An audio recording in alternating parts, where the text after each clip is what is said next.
Yes people, good morning, good afternoon, good evening to all of you. कैसे सब लोग? Hope so आप सब लोग बहुत बढ़िया रहेंगे। मैं बता दूं, मैं भी बहुत अच्छा हूं। तो जैसा कि आज से हम रिवीजन रिज्यूम करने वाले हैं, तो सबसे पहले आज हम रिवाइज करने वाले हैं आरटीपी को। तो सीए इंटरमीडिएट के लिए आरटीपी कहां दे रखा है? तो सीए इंटरमीडिएट के लिए अगर आप आरटीपी देखोगे तो आप हमारे आईसीआई की वेबसाइट पे जाएंगे और वेबसाइट में इंटरमीडिएट पे क्लिक करेंगे। इंटरमीडिएट में आप टैक्सेशन पे जाएंगे और ये रहा आपके लिए टैक्सेशन का आरटीपी। बहुत ही प्यारा आरटीपी है, बहुत ही अच्छा आरटीपी है, बड़ा दिमाग लगा के आईसीआई ने ये आरटीपी बनाया है। तो चलिए हम एक काम करते हैं, आरटीपी को फटाफट रिवाइज कर देते हैं कि आरटीपी में क्या क्या है। क्योंकि होता क्या है ना, आरटीपी में नए नए क्वेश्चंस होते हैं और ये तो टैक्सेशन की बात है, तो टैक्सेशन में तो हर क्वेश्चन नया ही आता है हर बार। तो हर बार पेपर नया आता है, उसमें नए क्वेश्चंस आते हैं। तो let's start with the RTP that is applicable for your examination, that is May 2024 के लिए। तो चलिए आरटीपी स्टार्ट करते हैं। आरटीपी में सबसे पहला जो क्वेश्चन है that is related to the life insurance policy से रिलेटेड है।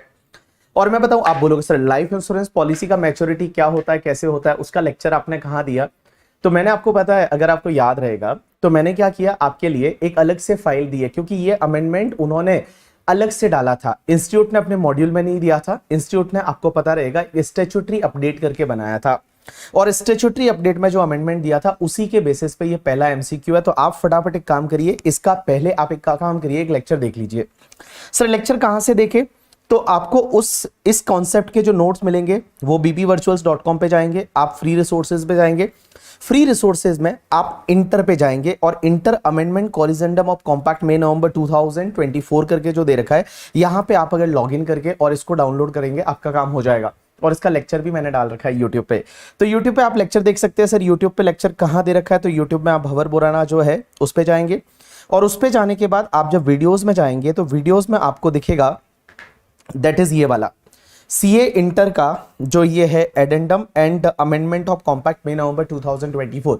होप सो आप लोगों ने ये वीडियो देख रखा होगा।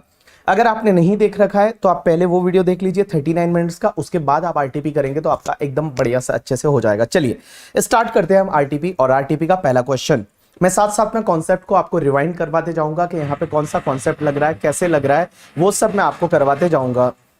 अब एक बात समझना, तो पहला जो केस सिनेरियो है वो देखिए क्या है, अच्छे से रीड करना ढंग से, ठीक है। चलिए, मिस्टर आकाश एज 47 ईयर।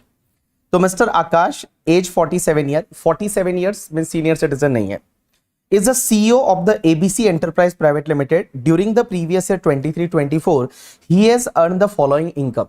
यहां पे आपको सैलरी 45 लाख दे रखा है। एक चीज ध्यान रखना, अगर आपको सिर्फ सैलरी लिखा हो या फिर सैलरी रिसीव्ड लिखा हो तो आपको यह ध्यान देना है कि ये जो सैलरी है ना, इसमें से आपने 50,000 का स्टैंडर्ड डिडक्शन अभी तक नहीं लिया।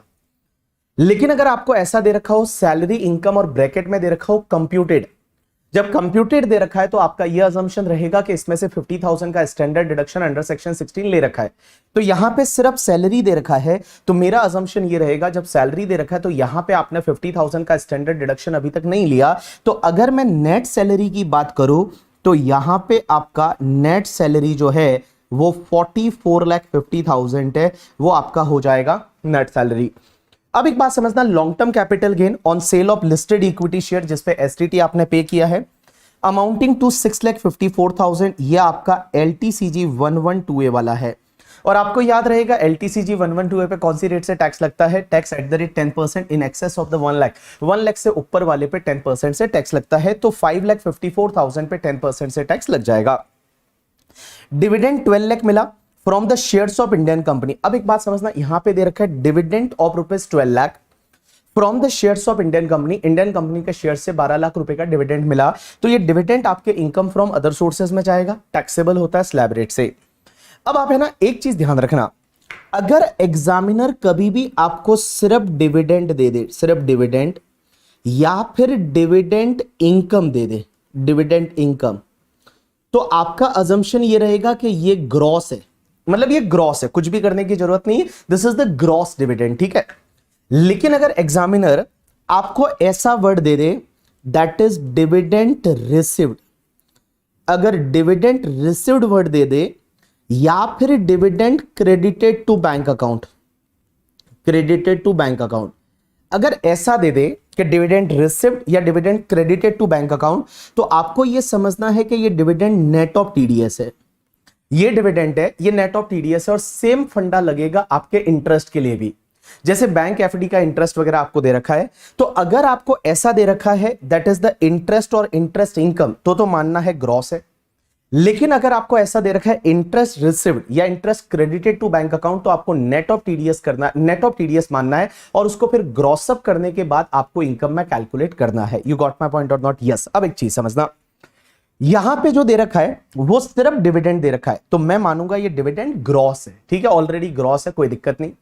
बट अगर यहां पे दे रखा होता डिविडेंड रिसीव्ड वर्ड, तो आप क्या करते, ये जो 12 लाख है और डोमेस्टिक कंपनी से मिला, तो डोमेस्टिक कंपनी 10% टीडीएस काटती है, तो 12 lakh divide by 90 multiply by 100 करके, और आप ग्रॉस डिविडेंड पे जाते। आप किस पे जाते? ग्रॉस डिविडेंड है वो कंप्यूट करते। बट ऐसा इसमें करने की जरूरत नहीं है, क्योंकि यहां पे सिर्फ डिविडेंड दे रखा है, तो ये माना जाएगा कि ये डिविडेंड आपका ऑलरेडी ग्रॉस है। चलिए नेक्स्ट पार्ट।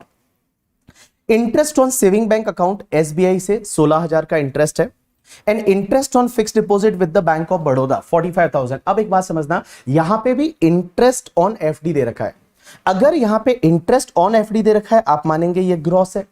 लेकिन अगर इंटरेस्ट रिसीव्ड दे रखा होता या interest credited to bank account दे रखा होता, तो आप इसको नेट ऑफ टीडीएस मानते, और फिर डिवाइड बाय 90 करके, मल्टीप्लाई बाय 100 करके, और 50,000 पे जाते। आप वैसा करते, बट इसमें ऐसा करने की जरूरत नहीं है। यू गॉट माय पॉइंट और नॉट? यस। तो चलिए 45,000 है, ये आपका ग्रॉस इंटरेस्ट है एफडी का, ये आपका एसबीआई का इंटरेस्ट है सेविंग बैंक से। चलिए आगे बढ़ते हैं।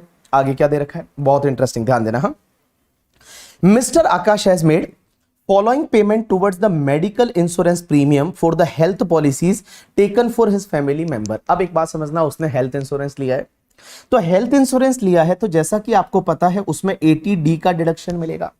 अब 80D का डिडक्शन कितना मिलेगा? तो सबसे पहला, medical premium for his spouse age 43 years 13,500 13,500, तो इसका डिडक्शन मिल जाएगा। आंसर इज यस, क्योंकि आप देखोगे आपके खुद के लिए, स्पाउस के लिए, एंड डिपेंडेंट चिल्ड्रन के लिए लिमिट कितनी है? 25,000, और पेरेंट्स के लिए अलग से 25,000, और अगर पेरेंट्स सीनियर सिटीजन है तो 50,000 पेरेंट्स के लिए हो जाएगी। अगर आप या आपके स्पाउस में कोई सीनियर सिटीजन है, तो आपके लिए भी वो लिमिट 50,000 की हो जाएगी। तो यहां 25,000 का लिमिट है, तो मैं बताऊं यहां 13,500 का आपको पूरा डिडक्शन मिल जाएगा, कोई दिक्कत नहीं है। दूसरा, medical premium for his mother and mother age is 65 years, तो मम्मी का एज है वो 65 ईयर्स है, और उनके लिए हेल्थ इंश्योरेंस प्रीमियम लिया है जिसका 26,670 बाय चेक, तो क्या इसका डिडक्शन मिल जाएगा? आंसर इज यस, इसका भी डिडक्शन मिल जाएगा। और इसका डिडक्शन आपको कितना मिलेगा? तो 26,000 एंड गाइस 670 है, उतना डिडक्शन आपको यहां पे 80D में जो पेरेंट्स के लिए हेल्थ इंश्योरेंस पे किया उसका भी मिल जाएगा। अब एक बात समझना, preventive health checkup of 5,500 each for his wife and mother in cash. Guys देखो, 80D में आपको डिडक्शन मिलता है किस किस के लिए? या तो हेल्थ इंश्योरेंस करा दो, या फिर सेंट्रल गवर्नमेंट हेल्थ स्कीम में पैसा डालो, या फिर आप प्रिवेंटिव हेल्थ चेकअप के लिए पैसा डालो, या सीनियर सिटीजन का मेडिकल ट्रीटमेंट कराओ जिसके लिए हेल्थ इंश्योरेंस नहीं है। अब एक बात समझना, इसमें 80D में जितने भी खर्चे करते हो वहां पे क्या लिखा हुआ है? Any mode other than cash, cash में नहीं करना, बाकी सब चलेगा। बियरर चेक चलेगा, यस चलेगा, क्रॉस चेक चलेगा, चलेगा, अकाउंट पे चेक चलेगा, चलेगा, डेबिट कार्ड, क्रेडिट कार्ड सब चलेगा, कैश नहीं चलेगा। लेकिन एक चीज के लिए आप कैश में पेमेंट कर सकते हो, that is preventive health checkup. लेकिन प्रिवेंटिव हेल्थ चेकअप के लिए भी आप कैश में पेमेंट कर सकते हो, बट उसमें एक लिमिट है कि प्रिवेंटिव हेल्थ चेकअप के लिए मैक्सिमम आप 5,000 रुपए का पेमेंट कर सकते हो कैश में, मतलब 5,000 का ही प्रिवेंटिव हेल्थ चेकअप का डिडक्शन मिलता है।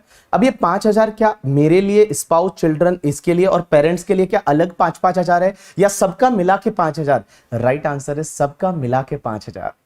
तो प्रिवेंटिव हेल्थ चेकअप के लिए इसमें 5,500 ईच, मतलब टोटल 11,000 का पेमेंट किया है, तो भी गाइस यहां पे डिडक्शन कितना मिलेगा? मैक्सिमम 5,000 का। यहां पे जो डिडक्शन मिलेगा वो आपको मैक्सिमम 5,000 का मिलेगा। तो यहां पे एक काम करता हूं कि देखिए, वाइफ के केस में ले लेता हूं, तो वाइफ में 13,500 था इसकी वाइफ के लिए, इसमें आप 5,000 का और प्रिवेंटिव हेल्थ चेकअप का है, इसका भी डिडक्शन मिल जाएगा, प्रिवेंटिव हेल्थ चेकअप का 5,000। आगे क्या दे रखा है? Mr. Akash also incurred the medical expenses by credit card of 17,000 for the treatment of his mother। अब देखो, मम्मी सीनियर सिटीजन है, और मम्मी के लिए ट्रीटमेंट का खर्चा करवाया, मेडिकल ट्रीटमेंट, तो उसका भी तो 80D में डिडक्शन मिलता है। गाइस मिलता है, लेकिन उसमें एक कंडीशन थी कि 80D में मेडिकल ट्रीटमेंट का डिडक्शन तभी मिलेगा जब उसके नाम पे हेल्थ इंश्योरेंस नहीं है। लेकिन आप देखोगे इसके ऊपर वाले लाइन में यहां दे रखा था कि मदर के लिए तो हेल्थ इंश्योरेंस है, तो यहां पे मेडिकल ट्रीटमेंट का खर्चे का डिडक्शन नहीं मिलेगा, में से 17,000 का डिडक्शन आपको नहीं मिलेगा। उसके बाद में लेकिन 27,000 है वो उसने फादर के लिए स्पेंड किया मेडिकल ट्रीटमेंट के लिए। अब फादर के लिए यहां पे हेल्थ इंश्योरेंस नहीं है, तो फादर का जो 27,000 है उसका डिडक्शन आपको मिल जाएगा। तो यहां पे बेटा मदर के लिए जो 26,670 था ना, यहीं पे मैं 27,000 को और ऐड कर देता हूं, तो टोटल कितना हुआ, तो देखो 26,670 plus 27,000 it's comes to the 53,670, तो 53,670 और इसमें से मैक्सिमम डिडक्शन कितना मिलेगा, 50,000 का मिलेगा। तो मैं बताऊं मैक्सिमम पेरेंट्स के लिए आपका 50,000 का, और वाइफ के लिए कितना हो गया था 13,500 प्लस 5,000 तो 18,500 प्लस 50,000, तो कुल मिला के मैं बोलूं 80D में आपका जो ये इंफॉर्मेशन जितना भी दे रखा था ये 80D से रिलेटेड दे रखा था। इसमें 80D में आपको डिडक्शन है वो 68,500 का मिल जाएगा आकाश को, अगर वो 115 BSc नहीं लेता। मींस 115 BSc से वो ऑप्ट आउट करता है तो ही तो 80D मिलेगा, अगर 115 BSc लेता है तो 80D नहीं मिलेगा। आगे क्या दे रखा है देखिए, he has taken the multiple life insurance policies, the detail of such policies are given here under. अब एक बात समझना, मैं आपको लाइफ इंश्योरेंस पॉलिसी से रिलेटेड जो अमेंडमेंट है उसको एक बार रिवाइज करा देता हूं, ध्यान रखना। देखो लाइफ इंश्योरेंस पॉलिसी का जो मैच्योरिटी रहता है ना वो नॉर्मली एग्जेम्प्ट है, उस पर कोई टैक्स नहीं लगता, दैट इज द एग्जेम्प्टेड। तो लाइफ इंश्योरेंस पॉलिसी का मैच्योरिटी एग्जेम्प्ट है, उस पर कोई टैक्स नहीं लगता, बट गाइस 3 केस में टैक्स लग जाता है। एक तो कीमैन इंश्योरेंस पॉलिसी का मैच्योरिटी हुआ तो वो हमेशा टैक्सेबल है। कहां टैक्सेबल होगा, अगर एम्प्लॉयर को पैसा मिला तो पीजीबीपी में, एम्प्लॉय को मिला तो आपके सैलरी में, अगर एम्प्लॉय एम्प्लॉयर का रिलेशनशिप नहीं है और पैसा मिला तो इनकम फ्रॉम अदर सोर्सेज में।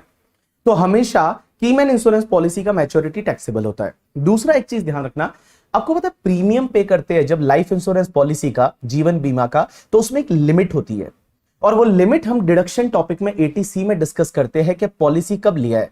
पॉलिसी अगर 14/2012 से पहले लिया है तो 20% ऑफ पॉलिसी वैल्यू का एक लिमिट है। अगर पॉलिसी 14/2012 या उसके बाद में लिया है तो 10% का लिमिट है। एंड 14/2013 के बाद में अगर हैंडीकैप्ड के लिए लिया है क्या, या फिर कोई पर्सन स्पेसिफाइड डिजीज है उससे इन्फेक्टेड है उसके लिए लिया है, तो वहां पे 15% का लिमिट है। अगर ये लिमिट को क्रॉस कर जाते हैं, अगर ये लिमिट जो है, इस लिमिट को अगर आप क्रॉस कर जाते हैं, ये जो लिमिट है, ये लिमिट को अगर आप क्रॉस कर जाते हैं तो मैच्योरिटी अमाउंट आपके लिए टैक्सेबल हो जाएगा। तो मैच्योरिटी अमाउंट है वो आपके लिए टैक्सेबल होता है।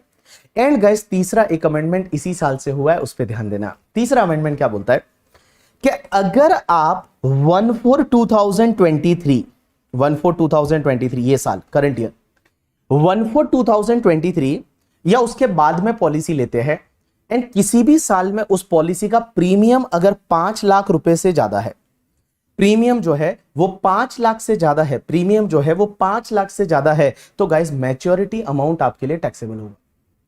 प्रीमियम 5 लाख से ज्यादा है तो मैच्योरिटी अमाउंट आपके लिए टैक्सेबल होगा किसी भी साल में। अगर कोई पॉलिसी 1/4/2023 या उसके बाद में लिया एंड किसी भी साल में प्रीमियम अमाउंट है वो 5 लाख से ज्यादा है तो मैच्योरिटी आपके लिए टैक्सेबल होगा।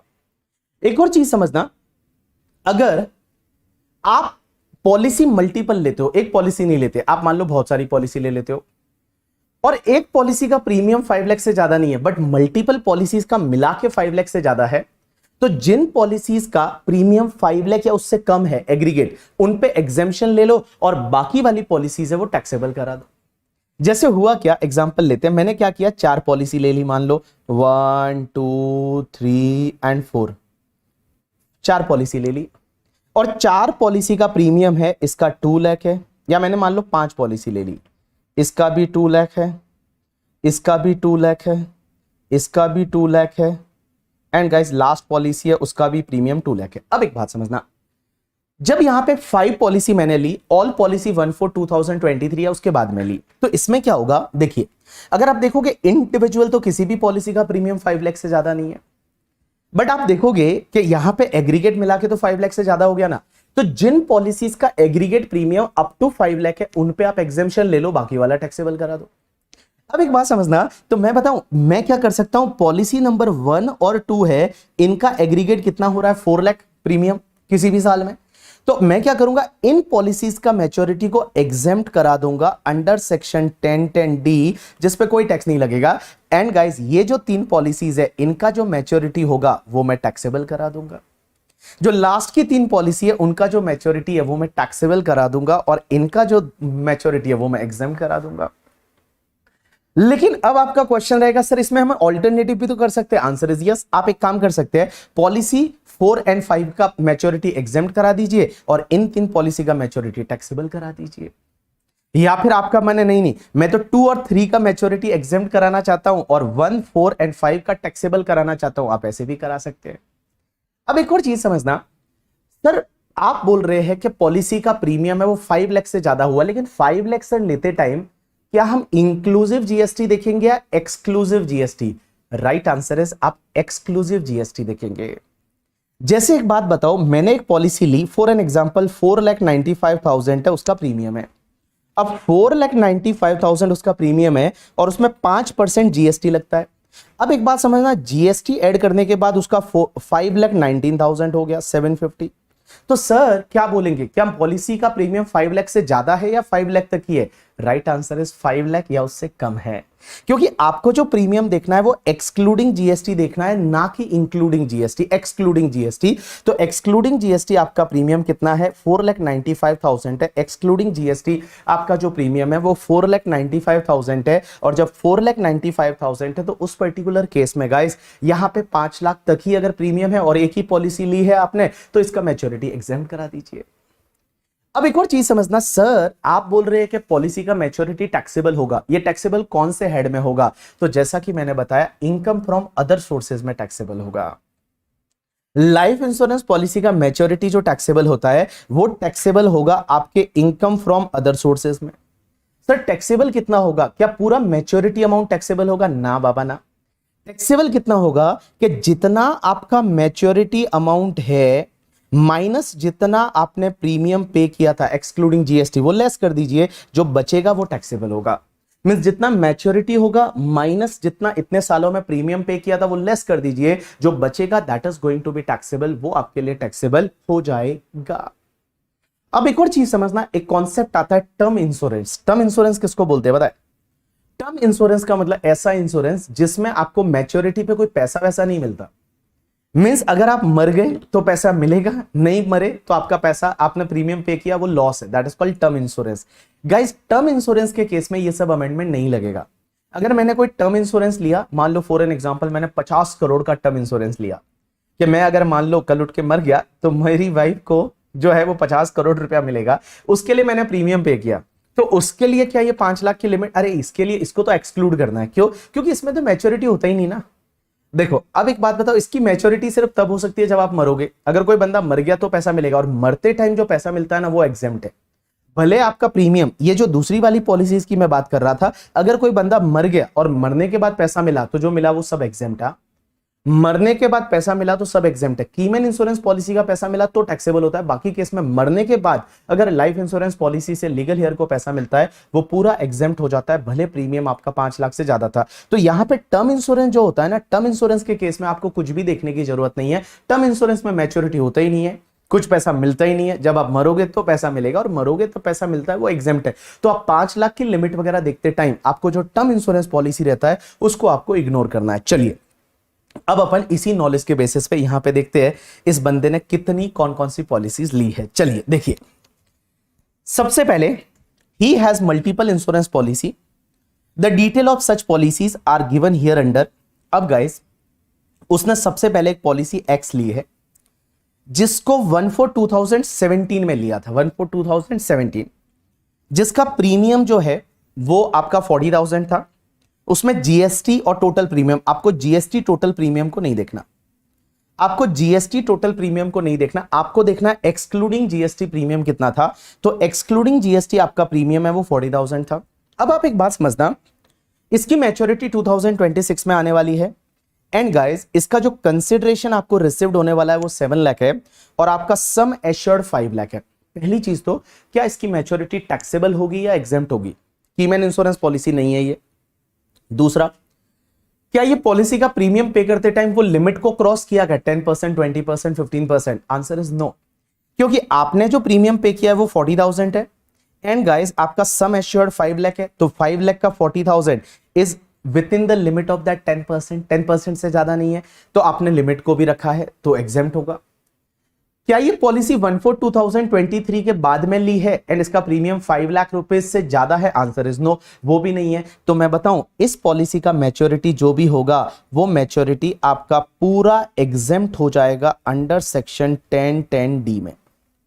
ये पूरा एग्जेम्प्ट हो जाएगा अंडर सेक्शन 1010D में, इस पे कोई भी टैक्स नहीं लगेगा। अब एक बात समझना, ये लास्ट वाला जो टर्म इंश्योरेंस पॉलिसी है ना, ये तो आपने कभी भी लिया, इसको आपको छोड़ देने का। टर्म इंश्योरेंस पॉलिसी के केस में यहां पे कोई कंसेप्ट, क्योंकि उसमें मैच्योरिटी होती ही नहीं है।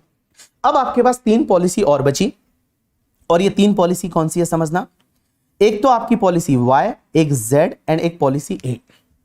अब ये पॉलिसी 1/4/2023, 1/4/2025, 1/4/2024 मींस तीनों पॉलिसी 1/4/2023 या उसके बाद में ली है। प्रीमियम कितना है? इसका प्रीमियम आपका 3 लाख है, इसका आपका 2 लाख है, इसका 250 है एंड गाइस मैच्योरिटी 32 में आ रहा है। 31 मार्च 2032 को मैच्योरिटी है, इसका 34 में है, इसका 33 में है। तो कितने साल प्रीमियम पे किया होगा? अगर 1/4/2023 से अगर आप काउंट करते हो 32 को मैच्योरिटी है तो 23, 24, 25, 26, 27, 28, 29, 30, 31 9 year you will pay the premium. Here also 25 से 34 maturity 9 year and here also 9 year means 9 year you will pay the premium and तीनों पॉलिसी 1/4/2023 या उसके बाद में ले रखी है। अब एक बात बताओ, आपका देखोगे क्या किसी पॉलिसी का प्रीमियम 5 लाख से ज्यादा है क्या? आंसर इज किसी भी पॉलिसी का प्रीमियम 5 लाख से ज्यादा इंडिविजुअल का तो नहीं है, बट आप अगर देखते हैं तो एग्रीगेट मिला के आपका प्रीमियम है वो 5 लाख से ज्यादा हो गया, क्योंकि 3 लाख, 2 लाख, 5 लाख, 7,50,000, तो aggregate premium is more than 5 lakh, तो मैच्योरिटी टैक्सेबल होगा। अब इसमें आप एग्जेम्पशन किस पे ले सकते हैं? जिनका प्रीमियम अप टू 5 लाख है उस पे आप एग्जेम्पशन ले लो, बाकी वाली को टैक्सेबल करा दो। तो इसमें क्या क्या परम्यूटेशन कॉम्बिनेशन हो सकते हैं? एक काम करो, जैसे इसका 3 लाख है, इसका 2 लाख है, तो टोटल कितना हुआ? 5 लाख हो गया। टोटल कितना हो गया? 5 लाख हो गया। तो इन दो पॉलिसी का मैच्योरिटी है वो आप एग्जेम्प्ट करा दो क्योंकि अप टू 5 लाख है, एंड इसका जो मैच्योरिटी है वो आप टैक्सेबल करा दो। या फिर आप ऐसा भी कर सकते हैं, आप ये दो पॉलिसी जो है Z एंड A उसका मैच्योरिटी आप एग्जेम्प्ट करा दो, क्योंकि 2 लाख एंड 2 50, 4 50 हुआ, अप टू 5 लाख है। इसका मैच्योरिटी आप एग्जेम्प्ट करा दो, इसका मैच्योरिटी आप टैक्सेबल करा दो। या फिर क्या ऐसा कर सकते हैं क्या, Y एंड A का मैच्योरिटी एग्जेम्प्ट ना, क्योंकि दोनों की टोटल करोगे तो 550 का प्रीमियम हो गया ना। नहीं, 5 लाख या उससे कम का प्रीमियम होता है, उनका मैच्योरिटी आप एग्जेम्प्ट करा दो, बाकी वाले का टैक्सेबल करा दो, तो ये तीसरा कॉम्बिनेशन नहीं बन रहा। चलो हम एक काम करते हैं, हम ये चेक करेंगे कि किसमें आपका ज्यादा फायदा होगा, किसमें आपका ज्यादा फायदा होगा। तो ज्यादा फायदा होगा मतलब जिसमें इनकम कम आएगी उसमें ज्यादा फायदा होगा। चलिए अब एक बात बताइए, अगर मैं Y को टैक्सेबल कराता हूं तो टैक्सेबल अमाउंट कितना आएगा? तो देखिए Y के लिए आप 3 lakh rupees premium every year पे कर रहे हैं, आपने 9 ईयर तक प्रीमियम पे किया, तो 3 lakh multiply by 9 year it's comes to 27 lakh. तो टोटल 27 लाख आपका प्रीमियम पे होगा माइनस 36 लाख, तो it's comes to the 9 lakh का टैक्सेबल होगा। अब एक बात बताओ, अगर मैं Z को टैक्सेबल कराता हूं तो Z का टैक्सेबल अमाउंट कितना आएगा? 9 ईयर में आप 18 लाख पे करेंगे और 18 लाख पे करेंगे तो बचेगा कितना आपका? 10 लाख, तो 10 लाख बचेगा। अब एक बात बताओ, आप A के लिए तो 2,50,000 मल्टीप्लाई बाय 9 22,50,000, तो आपका टैक्सेबल अमाउंट कितना होगा? 750 होगा।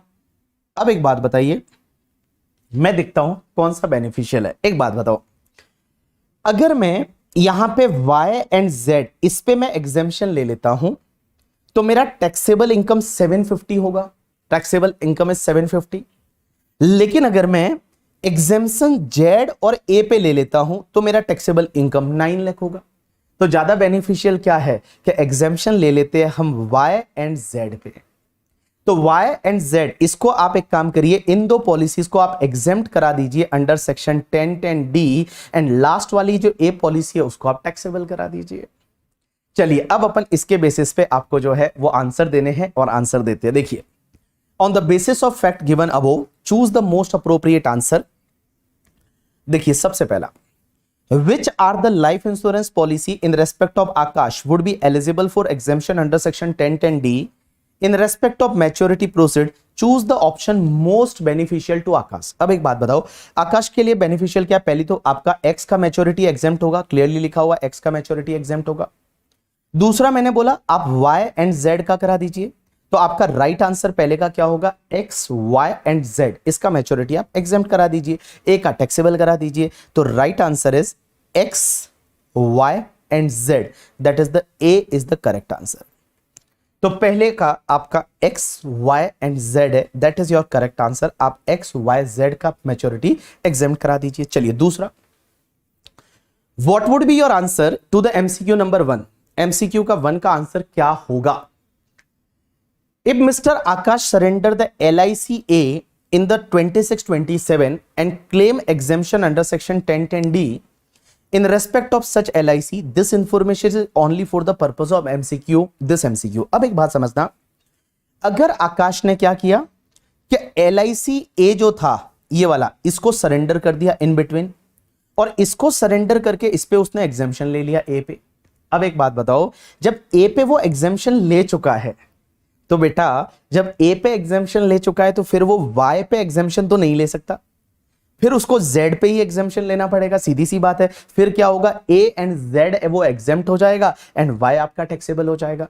तो अब इसका आंसर परफेक्ट क्या होगा? That is the X, Z and A, that will be the right answer. तो यहां पे अपन लेंगे that is the X, Z and A, so C is your correct answer. Now next part, what would be the amount of deduction available to Akash under the chapter 6A for the assessment year 24-25 if he has exercised the option to shift out of default taxation regime, उसका default taxation regime से बाहर आ गया, means normal provision के हिसाब से उसको deduction under chapter 6 से कितना मिलेगा? तो गाइस डिडक्शन कितना मिलेगा देखो, एक तो मैंने आपको बताया यहां पे आपका एक तो जो 80D का डिडक्शन मिलेगा, और गाइस यहां पे अगर मैं डिडक्शन की बात करूं तो डिडक्शन 80D का 68,500 ये जो कैलकुलेट किया था ये वाला मिलेगा। एक बात बताओ, इस साल ये इतना सारा लाइफ इंश्योरेंस प्रीमियम भी तो पे कर रहा है, तो जब लाइफ इंश्योरेंस प्रीमियम पे कर रहा है तो 80C का डिडक्शन भी मिलेगा। भाई 80 हर साल ये प्रीमियम पे कर रहा है लाइफ इंश्योरेंस पॉलिसी का, तो 80C का डिडक्शन भी मिलेगा। तो डिडक्शन कितना मिलेगा? तो एक तो 80C में मिलेगा 1,50,000 का, दूसरा 80D में मिलेगा आपका 68,500, एंड गाइस ऊपर वो आपका वो भी तो था क्या, आपका सेविंग बैंक का इंटरेस्ट, इस पे 80 TTA मिलेगा 10,000 का। तो 80 TTA जो है वो आपको मिल जाएगा 10,000 का। तो आपका टोटल डिडक्शन कितना हुआ? 1,50,000 प्लस 68,500 प्लस 10,000, तो आपका 2,28,500 का आपका डिडक्शन हो जाएगा। तो चलिए 2,28,500 is the right answer, so C is the right answer. आपको पता है मोस्ट ऑफ एमसीक्यू का आंसर सी होता है। अगर आप 1000 एमसीक्यू लेते हैं और उसका अगर रैंडम बेसिस पे एनालिसिस करते हैं, तो आप अगर एनालिसिस करके पाएंगे प्रोबेबिलिटी 25% होना चाहिए, बट नहीं, सी का प्रोबेबिलिटी हमेशा ज्यादा रहता है, तो सी इज द राइट आंसर। चलिए उसके बाद, What is the Mr. Akash tax liability for assessment at 24-25 under the default taxation regime under section 115 BAC? अगर ये 115 BAC लेता है तो इसका टैक्स लाइबिलिटी कितना रहेगा डिफॉल्ट टैक्सेशन रेजिम में? तो देखो इसका टैक्स लाइबिलिटी कितना रहेगा, तो अपन इनकम कैलकुलेट करें। तो चलिए अगर मैं इसकी इनकम कैलकुलेट करूं और उस पर टैक्स निकालेंगे, तो देखो सबसे पहले इसका सैलरी का इनकम, मेरा एक तो यहाँ पे थोड़ा करंट सही नहीं आ रहा तो वो लिखने में तकलीफ हो रही है मुझे। ये देखो वो क्या होता है कि अगर यहाँ पे करंट सही नहीं आ रहा तो ये ऐसा होता है। सैलरी आपका 45,50,000, 45,50,000। उसके बाद LTCG 112 है, ये कितना होगा 654। उसके बाद आपका डिविडेंड जो है वो 12 लाख। उसके बाद आपका इंटरेस्ट में सेविंग बैंक अकाउंट और एफडी का इंटरेस्ट 16,000 एंड 45,000। तो आप बताइए आपकी ग्रॉस टोटल इनकम कितनी होगी? 45,50,000 plus 654 plus 12 lakh plus 16,000 plus 45,000, it's comes to 6465। अब एक बात बताओ, इसमें से डिडक्शन तो नहीं मिलेगा? 6 से के डिडक्शन 115 बीएससी में ब्लॉक हो जाएंगे। तो आपके पास 64,65,000 बचेगा। अब 6465 पे आपको टैक्स निकालना है स्लैब रेट से, लेकिन इसमें एलटीसीजी भी है। तो एक बात बताइए, एलटीसीजी आपका 654, इसमें से 1 लाख तक टैक्स नहीं लगता, तो आपका 654 माइनस 1 लाख कर दीजिए, तो 554 आया, उस पर 10%, 55,400। सो 55,400 है, ये आपका एलटीसीजी पे टैक्स आएगा 55,400। अब आपका बाकी इनकम कितना बचा? 6465 माइनस कर दीजिए आप 6,54,000, तो आपका 58,11,000 बचता है। 58,11,000। अब 58,11,000 पे आप लोग स्लैब रेट से टैक्स निकालिए, बट स्लैब रेट आपको 3 लाख वाला लेना है। तो 3 लाख तक कोई टैक्स नहीं, 3 lakh to 6 lakh, 6 lakh to 9 lakh, 9 lakh to 12 lakh, 12 lakh to 15 lakh and 15 lakh के ऊपर वाला। और रेट क्या होगी? 5%, 10, 15, 20 एंड 30%। ठीक है, तो चलिए इसमें से 15 लाख तक जो है वो तो आपको टैक्स आता है 1.5 लाख रुपया, 1,50,000 मल्टीप्लाई बाय ऊपर वाले पे 30% कर दीजिए, प्लस 1,50,000 प्लस आपका 55,400, टोटल 14,98,700 टैक्स आया। अब एक बात बताइए, इसमें सरचार्ज लगेगा? आंसर इज यस, क्योंकि इनकम आपकी 50 लाख से ज्यादा है। इंडिविजुअल के केस में 10% सरचार्ज, तो ऐड करिए 10% surcharge. Health and education cess add कर दीजिए 4%, तो आपको 17,14,513 आता है। 17,14,513 आता है टैक्स। तो आपका, अरे सर ये तो आंसर ही नहीं आ रहा करके 17,14,513 कैसे निकाला? कुछ ना कुछ मिस्टेक हुई है। अब मिस्टेक क्या हुई है अभी अपन देखते हैं करके। ठीक है, चलिए एक काम करते हैं, मिस्टेक क्या हुई है अभी अपन इसको मिस्टेक को फाइंड आउट करते हैं। आपका 64 लाख कुछ मिस्टेक हुई है। मेरा पेंसिल सही से चल नहीं रहा है, नहीं तो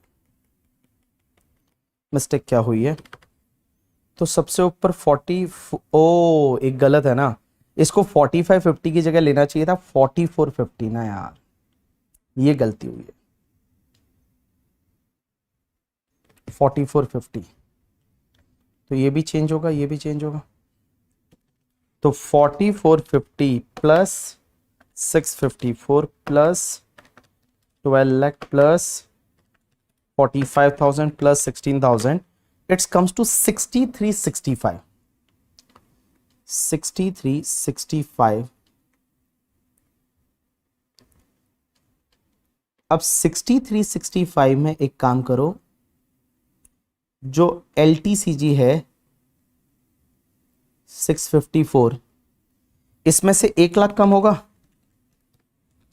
माइनस 1 लाख कम हो गया, 554 पे 10%, 55,400 एंड बैलेंस कितना बचा? 6365 माइनस 654, 5711। इस पे स्लैब रेट से निकालो।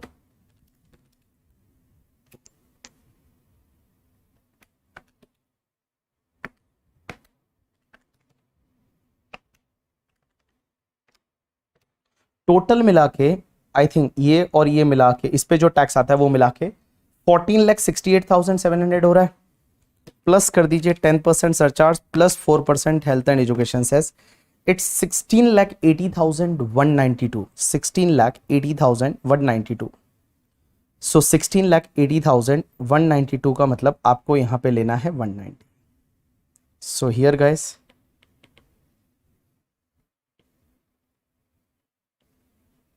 16,80,190 आपका be as a correct answer. चलिए done. What is the Akash tax liability for assessment at 24-25 if he exercise the option of shifting out of default taxation regime? अगर वो default taxation regime नहीं लेता है, normal में जाता है, तो क्या होगा गाइस? नॉर्मल में जाता है तो सीधी सी बात है, उसकी जो इनकम है वो कितनी होगी? 6365 था, माइनस उसका डिडक्शन मिल जाएगा 2,28,500 का, तो 6365 माइनस 2,28,500 तो आपका आया 61,36,500। 61,36,500 आया। अब एक बात समझिए, 61,36,500 आया, इसमें से वही वाला चीज क्या आपका 654 जो है इस पे टैक्स तो आएगा 55,400 एंड 61,36,500 माइनस 6,54,000 बचा कितना? 54,82,500। इस पे स्लैब रेट से कैलकुलेट कर दीजिए, स्लैब रेट 2.5 लाख वाला, 250, 5 लाख एंड 10 लाख ऊपर वाला, ठीक है। तो माइनस इसमें से 10 लाख कर दिया मैंने, minus multiply by 30% plus 1,12,500 plus आपका 5,54,000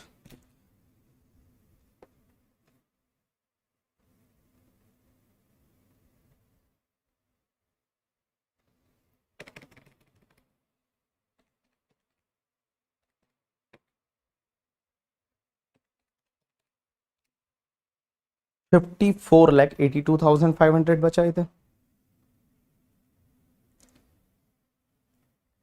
इस पे आप स्लैब रेट से टैक्स निकालिए,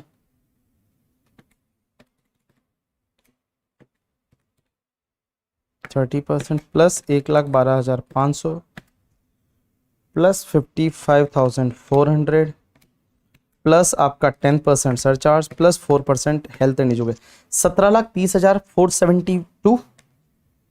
तो 17,30,470 A is the correct answer. A is the correct answer, ठीक है। चलिए A is the correct answer. समझा कि नहीं समझा? तो बहुत ही प्यारा एमसीक्यू था पहला वाला। चलिए अब अपन दूसरा वाला एमसीक्यू। दूसरा वाला एमसीक्यू मार्क एज आईएमपी, इसको भी, ये भी एग्जाम में आने वाला है, मेरे को लगता है ये एग्जाम में आएगा, एग्जाम में आएगा। ये एमसीक्यू किससे रिलेटेड है पहले मैं आपको वो कॉन्सेप्ट बता देता हूं। आपको पता है अपन ने एक 43B करके एक सेक्शन पढ़ी थी, और मैं बार बार बोलता था कि एक सेक्शन है 43B जो टांग अड़ाती है, और ये जो सेक्शन टांग अड़ाती है वो सेक्शन क्या बोलती है? टांग अड़ाती है। टांग कहां अड़ाती है? उसमें पता है कुछ पेमेंट ऐसे थे जो आपको रिटर्न फाइलिंग की ड्यू डेट तक पे करने पड़ेंगे। अगर आपने रिटर्न फाइलिंग की ड्यू डेट तक पे कर दिया तो अलाउ है, अगर उसके बाद में पे किया तो वो आपका डिसअलाउड हो जाएगा इस साल में, फिर वो जिस ईयर में पे करोगे उस ईयर में अलाउ होगा।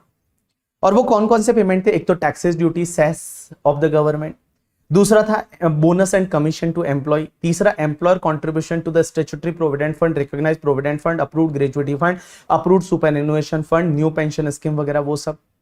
एक उसमें था अगर आपने लोन लिया है किससे? शेड्यूल बैंक से, पब्लिक फाइनेंशियल इंस्टीट्यूशन से, public like state financial corporation से, स्टेट इंडस्ट्रियल इन्वेस्टमेंट कॉर्पोरेशन से, एनबीएफसी से, या फिर लीव सैलरी है, या फिर रेलवे का कोई असेट यूज करते हो और वो रेलवे का असेट का पैसा है, तो वो आपको रिटर्न फाइलिंग की ड्यू डेट तक पे करना है, तो इस साल में अलाउ होगा, अदरवाइज वो उस ईयर में अलाउ होगा जिस ईयर में आप पे करोगे।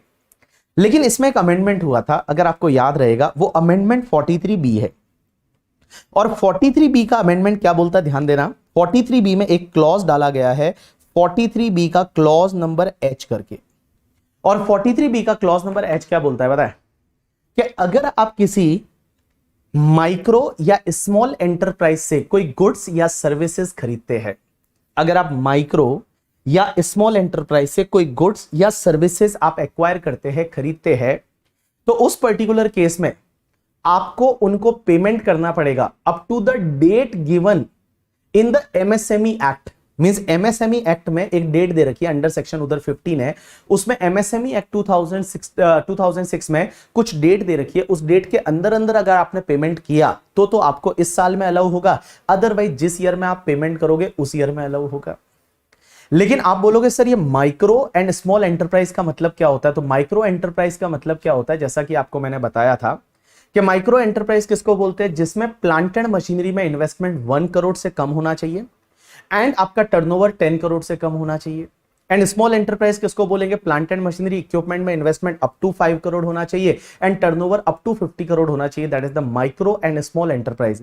गाइस ध्यान रखना, ये सेक्शन सिर्फ तभी लगती है जब आप माइक्रो एंड स्मॉल एंटरप्राइज को पेमेंट करते हैं, मीडियम नहीं है, सिर्फ माइक्रो एंड स्मॉल एंटरप्राइज। तो माइक्रो स्मॉल एंटरप्राइज को पेमेंट करते हो तो आपको रिटर्न फाइलिंग की ड्यू डेट यहां नहीं है, यहां डेट है कि जो एमएसएमई एक्ट में जो टाइम लिमिट दे रखी है उस टाइम में पेमेंट कर दिया तो इस साल डिडक्शन ले लो। अगर उस टाइम में पेमेंट नहीं किया तो फिर जिस ईयर में आप पेमेंट करोगे उस ईयर में डिडक्शन ले लो। अब आप मुझे बोलोगे वो टाइम लिमिट क्या है? तो अगर आप पीजीबीपी के पन्ने जो है वो पलटाओगे अपनी कॉम्पैक्ट में या आपको जो क्लास में लिखवाया था उसमें, तो आपको याद रहेगा उसमें 2 पार्ट था कि पहली चीज, क्या वेंडर के साथ में आपका अग्रीमेंट है या नहीं, मींस बायर एंड सेलर के साथ में is there is any agreement और नॉट, क्या इसमें अग्रीमेंट है या नहीं, मतलब बायर एंड सेलर के बीच में अग्रीमेंट है या नहीं। अगर दोनों के बीच में अग्रीमेंट है तो अग्रीमेंट में जो डेट दे रखी है उस डेट में पेमेंट कर दो। लेकिन ध्यान रखना, अग्रीमेंट में कभी भी आपका 45 डेज से ज्यादा नहीं हो सकता, रिटर्न अग्रीमेंट होना चाहिए और रिटर्न अग्रीमेंट में कभी भी 45 डेज से ज्यादा नहीं हो सकता। अगर 45 डेज से ज्यादा का अग्रीमेंट है तो अपन 45 डेज ही लेंगे, 45 डेज के अंदर अंदर पेमेंट करना है। बट अगर अग्रीमेंट नहीं है, अग्रीमेंट है ही नहीं बायर एंड सेलर के बीच में, तो आपको पता रहेगा डेट मैंने बोला था 15 दिन के अंदर अंदर, 15 डेज का टाइम लिमिट रहेगा, 15 डेज के अंदर अंदर पेमेंट कर दिया तो इस साल में डिडक्शन मिलेगा, अदरवाइज आप जिस ईयर में पेमेंट करोगे उस ईयर में डिडक्शन मिलेगा। तो देखो आपको क्या देखना है कि जब आप स्मॉल एंड माइक्रो एंटरप्राइज से खरीदते हो तो पेमेंट कब तक करना है? अगर अग्रीमेंट है तो अग्रीमेंट में जो डेज दे रखे उतने डेज के अंदर अंदर, लेकिन ध्यान रखना वो डेज कभी भी 45 डेज से ज्यादा नहीं हो सकते। बट अग्रीमेंट अगर है ही नहीं, if there is no agreement करके, ठीक है, तो आपका 15 डेज के अंदर अंदर पेमेंट करना पड़ेगा। चलिए अब इसमें क्या दे रखा है समझने की कोशिश करना। Mister Anil started business of manufacturing tables in the Feb 2024. He follow mercantile system of accounting. He purchased the wood from the Mr. A, Mr. B and Mr. C. 3 लोगों से वो वुड खरीद रहा है।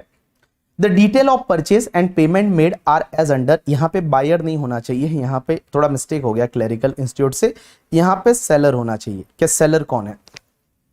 अब आपका डेट ऑफ परचेज क्या है, कौन सी डेट को आपने परचेज किया, परचेज का अमाउंट क्या है, क्या payment due as per the return agreement if any, क्या अग्रीमेंट है या नहीं, एंड डेट ऑफ पेमेंट, आपने कौन सी डेट को पेमेंट किया। तो देखिए सबसे पहले आपने मिस्टर ए से कुछ परचेज किया है, जो सेलर है वो ए है, जो माइक्रो एंटरप्राइज है, ठीक है, आपका परचेज का डेट है वो 15 Feb 2024 है, मींस 15 Feb 2024 को आपने क्या किया, परचेज किया। आपका परचेज का अमाउंट है वो 5 लाख है, 5 लाख का आपने परचेज किया है किसी से 15 Feb 2024 को। आपका रिटर्न अग्रीमेंट है और रिटर्न अग्रीमेंट में लिखा हुआ है कि within 30 days from the date of purchase, purchase की डेट से 30 दिन में पेमेंट करना है। तो 30 दिन में पेमेंट करोगे तो इस साल में डिडक्शन मिलेगा, अदरवाइज जिस ईयर में पे करोगे उस ईयर में मिलेगा। अब एक बात बताओ, आपने पेमेंट कब किया? 29 मार्च 2024 को किया। तो पहली चीज तो एक बात बताओ, एमएसएमई एक्ट में जो टाइम लिमिट दे रखा है, अग्रीमेंट है तो अग्रीमेंट की डेट, बट अग्रीमेंट की डेट कभी भी 45 डेज से ज्यादा नहीं हो सकती। अग्रीमेंट 30 डेज का है तो 30 डेज में पेमेंट करना रहेगा। अब एक बात बताओ, आपने जो परचेज किया वो 15 Feb को किया, तो आप डेट कहां से काउंट करोगे? 16 से काउंट करोगे। तो 16, 17, 18, 19, 20, 21, 2, 3, 4, 5, 6, 7 ऐसा करते हुए आप क्या करेंगे 29 Feb, और उसके बाद आप 30 डेज जाएंगे तो आप देखते हैं कि आपका वो टाइम तो मार्च में कंप्लीट हो जाएगा। मार्च में 15-16 मार्च के आसपास कंप्लीट हो जाएगा, क्योंकि आप अगर 29 डेज लेते हैं, 29 डेज 15 डेज छोड़ दो तो 14 डेज आपके हो गए किसके? फेब के। एंड गाइस उसके बाद में आपके 16 डेज है वो मार्च के, तो 16 मार्च तक आपको पेमेंट करना था। आपको पेमेंट करना था 16 मार्च 2024 तक, तो 16 मार्च तक आपने पेमेंट कर दिया होता तो डिडक्शन आपको करंट ईयर में मिल जाता, अदरवाइज डिडक्शन आपको उस ईयर में मिलेगा जिस ईयर में आप पेमेंट करोगे। तो एक बात बताओ, यहां पे पेमेंट 16 मार्च में नहीं किया, तो 16 मार्च में नहीं किया, मेरे वर्ड्स पे ध्यान देना, 16 मार्च में नहीं किया तो इस साल डिडक्शन नहीं मिलेगा। फिर डिडक्शन उस साल मिलेगा जिस ईयर में पेमेंट किया, बट बाबू पेमेंट आपने करंट ईयर में कर दिया ना, आपने पेमेंट तो मार्च में कर लिया ना, तो करंट ईयर में कर दिया ना पेमेंट, तो गाइस इसका डिडक्शन करंट ईयर में मिल जाएगा, 23-24 में इसका डिडक्शन मिल जाएगा। जो डिडक्शन है वो आपको प्रीवियस ईयर 23-24 में ही मिल जाएगा। प्रीवियस ईयर 23-24 में आपको डिडक्शन मिल जाएगा। क्यों? देखो, टाइम पे पेमेंट तो नहीं किया, लेकिन पेमेंट जिस ईयर में करोगे उस ईयर में डिडक्शन मिलेगा ना। तो आपने इसी ईयर में पेमेंट कर दिया तो 5 लाख का डिडक्शन आपको करंट ईयर में मिल जाएगा। समझा कि नहीं समझा? समझा। चलिए आगे दे रखा है। उसके बाद बी करके एक स्मॉल एंटरप्राइज है जिससे आपने 17 मार्च 2024 को गुड्स खरीदा 7 लाख का। कोई अग्रीमेंट नहीं है, तो अग्रीमेंट नहीं है तो 15 डेज में पेमेंट करना रहेगा। 17 मार्च को खरीदा, 17 मार्च को छोड़ दीजिए आप। तो आप 18 मार्च से अगर काउंट करते हैं तो 31 मार्च माइनस 18 मार्च, तो आपके 13 दिन जो है वो तो मार्च के एंड 2 दिन अप्रैल के। तो आपको 2 अप्रैल तक पेमेंट करना था, आपने पेमेंट 15 अप्रैल को किया है। तो आपने टाइम पे पेमेंट नहीं किया, तो जब टाइम पे पेमेंट नहीं किया तो ये खर्चा करंट ईयर में आपका डिसअलाउड हो जाएगा। ये फिर उस ईयर में अलाउ होगा जिस ईयर में आप पेमेंट कर रहे हो, और पेमेंट आप अगले साल कर रहे हैं तो अगले साल आपको खर्चा अलाउ हो जाएगा। जब आप अगले साल पेमेंट कर रहे हैं तो अगले साल आपको खर्चा अलाउ हो जाएगा। तो इसका मतलब प्रीवियस ईयर 24-25 में इसका डिडक्शन मिल जाएगा। 24-25 अगला साल, तो इस साल में इसका डिडक्शन आपको नहीं मिलेगा। तो इसका डिडक्शन इस साल में नहीं मिलेगा। इसका डिडक्शन जो है वो आपको इस साल में नहीं मिलेगा, आपको अगले साल मिल जाएगा। समझा कि नहीं समझा? समझा। अब एक और चीज समझना, आपने किसी मीडियम एंटरप्राइज से कुछ खरीदा था, जो इस डेट को खरीदा था 8 लाख का, 40 दिन में अग्रीमेंट था, आपने पेमेंट जो है वो बहुत लेट किया। लेकिन एक बात बताऊं, जब आप मीडियम एंटरप्राइज से खरीदते हो उस पे तो ये अमेंडमेंट लगता ही नहीं। ये अमेंडमेंट किस पे लगता है? सिर्फ आप स्मॉल एंड माइक्रो एंटरप्राइज से खरीदते हो। तो मीडियम एंटरप्राइज से खरीदा तो उस पे तो ये अमेंडमेंट लगेगा ही नहीं। तो इस पर्टिकुलर केस में मैं बताऊं आपको कि आपको 8 लाख का डिडक्शन मिल जाएगा एंड इस दिस 5 लाख का डिडक्शन मिलेगा। 7 लाख का इस साल में डिडक्शन नहीं मिलेगा। आपसे क्वेश्चन क्या पूछा है? How much deduction will be available to the Anil in computing the PGBP income? तो मैं बताऊं 5 लाख एंड 8 लाख 13 लाख का डिडक्शन है वो मिल जाएगा। सो C is the correct answer. चलिए उसके बाद नेक्स्ट पॉइंट पे चलते हैं। और नेक्स्ट पॉइंट क्या बोलता है? MCQ number 7। Mister Sunil took a educational loan of the 8 lakh on 1 July 2023 from the state Bank of India Mumbai for his son MBA for the University in Oxford, UK, and remitted the amount through the same bank, which is an authorized dealer under the LRS scheme of RBI. He further remitted 2 lakh on 15 October 2023 for his son for his personal expenditure out of his personal saving through the Bank of India, Mumbai, which is also authorized dealer under the LRS scheme. Sunil also remitted 6 lakh on 28 March 2024 out of his personal saving under LRS through Union Bank of India, Mumbai, for his sister medical treatment in the London. Mr. Sunil has to furnish the undertaking containing the detail of the earlier remittance to the Bank of India and Union Bank of India. What is the amount of tax to be collected from Sunil in respect of the remittance of amount to his son and sister? Hey guys, ध्यान रखो, मैंने आपको एक concept बताया था। एक section हुआ करती है अपने टीसीएस में 206C सबसेक्शन 1G करके। जी को मैंने बोला था दो नाम से याद रख सकते हैं। एक तो घूमने का जाना, दैट इज अगर ओटीपीपी खरीदा तो घूमने जाना, या ग्लोबल मतलब इंडिया के बाहर जब आप पैसा भेजते हो अंडर एलआरएस स्कीम। एक चीज ध्यान रखना, इस बार कुछ अमेंडमेंट है इस सेक्शन में और एग्जाम में क्वेश्चन आएगा। अमेंडमेंट है तो एग्जाम में क्वेश्चन आएगा। अब इसमें अमेंडमेंट क्या है? पहली चीज तो ये कि 206C सबसेक्शन 1G क्या बोलती है कि अगर आप इंडिया के बाहर मेडिकल ट्रीटमेंट या फिर आप जो है वो मेडिकल ट्रीटमेंट या एजुकेशनल पर्पस के लिए इंडिया के बाहर पैसा भेजते हैं तो आपका टीसीएस का रेट है वो 5% रहेगा। कभी भी भेजो टीसीएस का rate 5% in excess of 7 lakh, means 7 lakh से ऊपर वाले पैसे पे 5% की रेट से टीसीएस आएगा। अगर आपने किसके लिए भेजा? मेडिकल एंड एजुकेशनल पर्पस के लिए। लेकिन उसमें एक और फंडा ये था कि अगर आप एजुकेशनल पर्पस के लिए भेजते हैं और वो एजुकेशनल लोन लिया था उसमें से पैसा भेजते हैं, अगर आपने एजुकेशनल लोन लिया था और वही वाला पैसा अगर आप भेज रहे हैं इंडिया के बाहर under LRS scheme for the educational purpose, तो यहां पे टीसीएस की रेट आपकी 5% की जगह आपको पता है 0.5% हो जाएगी। जो 5% है वो 5% की जगह आपकी टीसीएस की रेट है वो आपकी 0.5% हो जाएगी, मींस 0.5% है वो आपकी रेट हो जाएगी। तो 0.5% रेट हो जाएगी अगर आपने एजुकेशनल पर्पस के लिए पैसा भेजा जो एजुकेशनल लोन में से है। अब एक बात समझना, उसके बाद एक और कॉन्सेप्ट हमने ये पढ़ा था कि अगर आपने कोई अदर पर्पस के लिए पैसा भेजा, अदर पर्पस मींस इंडिया के बाहर घर खरीदने के लिए, इंडिया के बाहर और कोई पर्पस के लिए, इंडिया के बाहर मान लो क्या बोलते हैं, बाकी सब चीजों के लिए इंडिया के बाहर पैसा भेजा, घर खरीदने के लिए, फॉरेन कंपनी के शेयर खरीदने के लिए, तो उसमें आपको पता है रेट क्या है, इसमें रेट चेंज हुई है 30 सितंबर 2023 तक, 30 सितंबर 2023 तक रेट 5% हुआ करती थी, लेकिन 1 अक्टूबर 2023 से ये रेट आपकी जो है वो 20% हो गई है। मींस 6 महीने, जो फर्स्ट वाले 6 महीने उसमें 5% रेट है, उसके बाद के जो 6 महीने उसमें 20% रेट है, बट ऑब्वियसली 7 लाख के ऊपर वाला, 7 लाख के ऊपर वाला। तो देखो मैं इस सेक्शन को वापस रिवाइज करा रहा हूं।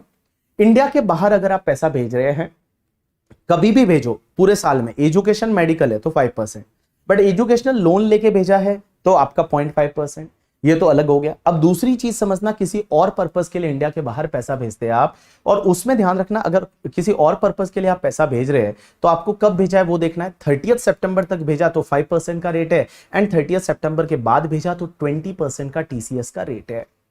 लेकिन एक चीज ध्यान रखना, जो 7 लाख का लिमिट है ना वो पूरे साल का मिला के, ऐसा नहीं है एजुकेशनल पर्पस के लिए 7 लाख अलग से, मेडिकल के लिए 7 लाख अलग से, अदर पर्पस के लिए 7 लाख अलग है। अगर आप अलग अलग बैंक से भेज रहे हो तो भी 7 लाख का अलग अलग बेनिफिट नहीं मिलेगा आपको।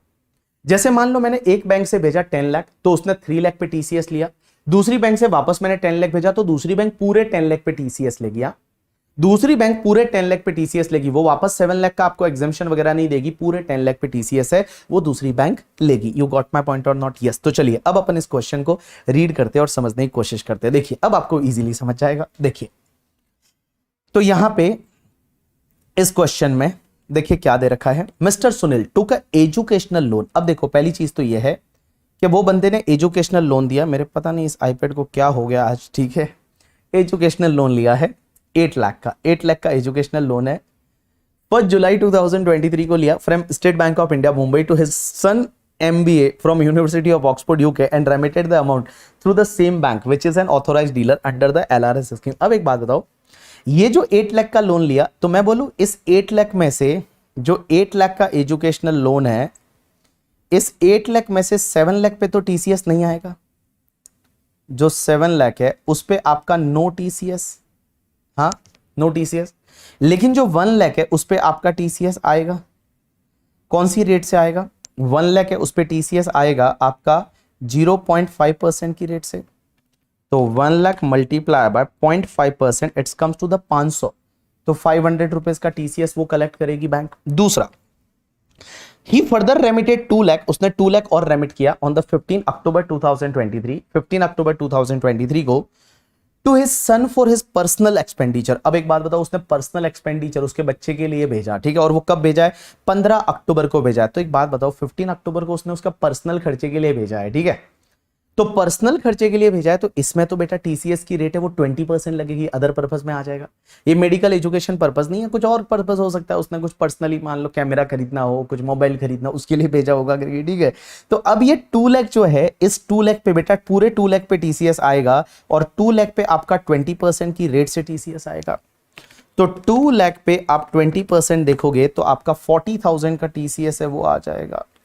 उसके बाद उसने और क्या, क्योंकि ये 1 अक्टूबर के बाद भेजा है, ठीक है, उसके बाद एक और चीज समझना, उसने उसकी बहन के लिए जो मेडिकल ट्रीटमेंट के लिए भेजा है 6 lakh on March out of personal saving LRS through union bank of India. Medical treatment के 5% की रेट रहती है, तो इस 6 लाख पे 5% आ जाएगा। तो 6 लाख पे 5% की रेट से तो आप देखेंगे 6 लाख मल्टीप्लाई बाय 5%, तो आपका 30,000 आ जाएगा। तो आपका टीसीएस कितना हुआ? 500 प्लस आपका 40,000 प्लस आपका 30,000, total comes to 70,500। Total comes to the 70,500, तो 70,500 का टीसीएस आएगा। तो मैं बताऊं, पहले आपको 1 लाख पे 0.5%, फिर 2 लाख पे 20% और 6 लाख पे 5%। तो कौन सा वाला आंसर सही है? ये 0.5%, ये सही नहीं है। 0.5% 1 लाख पे, 20% on the 2 lakh and 5% on 6 lakh. I think B is the correct answer. I think B is the correct answer. So question number 7 का सॉल्यूशन में देख लेते हो कौन सा आंसर सही है। क्वेश्चन नंबर 7 का B is the correct answer. चलिए last MCQ, that is question number आपका 8। Mister Garg, age 45 years, and resident in India is having total income of 5,70,000 comprising of the long term capital gain taxable under section 112 70,000, long term capital gain taxable under section 112A 1,50,000, short term capital gain taxable under section 111A is 1 lakh and other income is 250. Compute his tax liability for the assessment year 24-25 under the default taxation regime under section 115 BAC. अब एक बात समझना, अगर आप यहां पे, मैं यहां पे इनकम ले रहा हूं, उसका long term capital gain normal वाला जो है वो 70,000 है, उसके बाद LTCG 112A है वो आपका 1,50,000 है, 1,50,000, और STCG 111A है वो आपका 1 लाख है, एंड गाइस अदर इनकम है 250 है। तो आपका 250 4 लाख 5 लाख 570 हो गया टोटल। यस 570, यही आपका नेट टैक्सेबल इनकम है। अब एक बात बताओ, इस पे टैक्स निकालना है। अब आप इस पे टैक्स निकालने जब आप जाओगे तो मुझे एक बात बताइए, आपका बेसिक एग्जेम्पशन 115 BAC आप ले रहे हो, तो 115 BAC अगर आप ले रहे हो तो आप टैक्स निकालते टाइम आपको 3 लाख का बेसिक एग्जेम्पशन मिलेगा। तो 3 लाख का बेसिक एग्जेम्पशन मिलेगा, लेकिन आपकी अदर इनकम जो है स्पेशल रेट्स की इनकम को छोड़ के जो अदर इनकम है वो तो 250 है। तो मैं बताऊं 50,000 का बेसिक एग्जेम्पशन खाली पड़ा है, और 50,000 का जब बेसिक एग्जेम्पशन खाली पड़ा है तो आप एक काम करो ना, 50,000 का बेसिक एग्जेम्पशन खाली पड़ा है तो यहां पे आप 50,000 ऐड कर लो। 50,000 का बेसिक एग्जेम्पशन खाली पड़ा, कुछ टैक्स नहीं लगा, लेकिन ये 50,000 का बेसिक एग्जेम्पशन को आप LTCG 112A STCG 111A तीनों में से किसी के भी सामने आप एडजस्ट कर सकते हो। You have the choice. आप ये बेसिक एग्जेम्पशन 50,000 का जो अनएग्जॉस्टेड और अनयूटिलाइज्ड बेसिक एग्जेम्पशन है that you can utilise against the LTCG 112A और STCG 111A, इसमें से किसी के भी सामने आप एडजस्ट कर सकते हो। तो अपन किसके सामने करेंगे, आपकी मर्जी हो उसके सामने करो, लेकिन ज्यादा बेनिफिशियल क्या होगा। अब एक बात समझना, चलो अपन एक काम करते हैं, LTCG के सामने कर लेते हैं क्योंकि LTCG पे 20% टैक्स लगता है। तो एक काम करते हैं, हम यहां पे मान लो LTCG के सामने हम ले लेते हैं ये 50,000। तो LTCG के सामने अगर आपने 50,000 लिया तो LTCG आपका 20,000 बचा, तो 20,000 आपका LTCG बचा, उस पे 20% की रेट से टैक्स कितना आएगा देखो। तो 20,000 पे 20% की रेट से टैक्स है वो आपका 4,000 आ जाएगा। 20,000 पे 20% की रेट से टैक्स है वो 4,000 आएगा। तो LTCG पे आपका 4,000 आया। अब एक बात बताइए, LTCG 112A में 1 लाख पे कोई टैक्स नहीं लगेगा। 50,000 पे 10% की रेट से आपका 5,000 आ जाएगा। And guys short term 111A में आपका 15,000 आ जाएगा। तो यहां पे ये कोई टैक्स नहीं है, तो आपका 24,000 टैक्स आ जाएगा, 24,000 टैक्स आएगा। लेकिन सर क्या 87A का रिबेट मिलेगा? आंसर इज यस, मिलेगा। 87A का रिबेट है वो आपको मिलेगा, और 87A का जो रिबेट है वो आप किसके सामने ले सकते हो, किसी भी टैक्स के सामने ले सकते हो। क्योंकि देखो 115 BAC आप लेते हो ना तो आपको 87A का रिबेट मिलता है अगर आपकी total income up to 7 lakh है। तो यहां पे अप टू 7 लाख ही है, अप टू 7 लाख है। और जब यहां पे अप टू 7 लाख है तो आपको रिबेट मिलेगा कितना, 25,000 और tax amount which ever is lower, तो 24,000 टैक्स है। लेकिन ध्यान रखना 87A का रिबेट 112A के टैक्स के सामने नहीं मिलता। तो 112A के टैक्स के सामने नहीं मिलता, तो आप एक बात बताइए, इस 5,000 के सामने नहीं मिलेगा, बाकी 4,000 एंड 15,000 19,000 मिल जाएगा। तो आप एक काम करिए, 19,000 का आप रिबेट ले लीजिए 87A का, एंड गाइस जो बचेगा दैट इज आपका कितना बचा, 6,000 या 5,000, 5,000 बच गया। तो जो 5,000 बचा, अब उस 5,000 पे health and education cess add कर दीजिए plus 4%, it's comes to the 5,700। अब एक बात समझना, इसका आंसर जो दे रखे है इसमें आपका 5,000 प्लस 4% ना 5,200, तो ये आपका 5,200 5,200 है। कौन सा आंसर है? 5,200 बी। तो 8वें का आंसर देख लेते हैं कौन सा दे रखा है इन्होंने भी दे रखा है बी। लेकिन गाइस एक बात बताऊं, मेरे को इस क्वेश्चन में ये लगता है कि इससे मोर बेनिफिशियल हो सकता था, बट इसमें तो एमसीक्यू का क्वेश्चन है, तो जो आपके लिए आंसर दे रखे है उसमें से ही आपको सेलेक्ट करना है। लेकिन इसमें एक मोर बेनिफिशियल फंडा हो सकता था, क्या पता है? ये 50,000 को हम एडजस्ट अगर इससे कर लेते LTCG 112A से तो ज्यादा फायदा होता। कैसे? देखो, अगर LTCG 112A से 50,000 कर लेते तो यहां पे आपने 50,000 लेस कर दिया तो 1 लाख पे कोई टैक्स नहीं लगेगा, तो LTCG 112A पे कोई टैक्स नहीं आता। फिर टैक्स किस पे आता? एक तो 70,000 पे आता। 70,000 पे 20% कितना होता है? 14,000।